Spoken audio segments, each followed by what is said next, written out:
Assalamualaikum warahmatullahi wabarakatuh. Kami dari kelompok 3, saya Dewi Yulianti. Saya Maulidia Safna Citra Kadaumi. Saya Siti Juria Febriani. Saya Vicky Cahyani Putri. Dan saya Saida Afifah.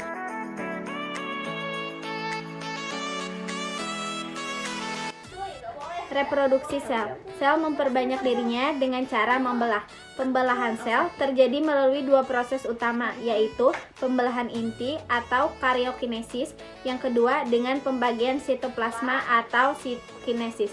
Pada pembelahan sel tumbuhan dan pembelahan sel hewan memiliki 3 macam pembelahan, yaitu pembelahan langsung, pembelahan tidak langsung, dan pembelahan reduksi. Amitosis. Pembelahan secara mitosis biasanya terjadi pada organisme prokariotik, yaitu bakteri, alga, dan juga dapat terjadi pada organisme eukariotik bersel satu seperti protozoa. Yang kedua ada mitosis. Mitosis merupakan pembelahan yang terjadi pada sel tubuh atau sel somatis yang diawali oleh siklus sel. Pada tumbuhan, mitosis hanya terjadi pada daerah meristem, misalnya ujung batang dan ujung akar. Siklus sel meliputi 3 tahapan utama, yaitu sebagai berikut. Yang pertama ada interfase atau fase persiapan pembelahan. Interfase meliputi G1, S, dan G2. Pada G1 atau GAP1 atau growth primer, terjadi pertambahan volume dan massa sel karena pada fase ini terjadi duplikasi organel sel. Yang ke B, fase pembelahan mitosis. Mitosis merupakan tahapan pembelahan inti sel yang meliputi profase, metafase, anafase, dan telofase, dan diakhiri oleh sel membelah atau sitokinesis.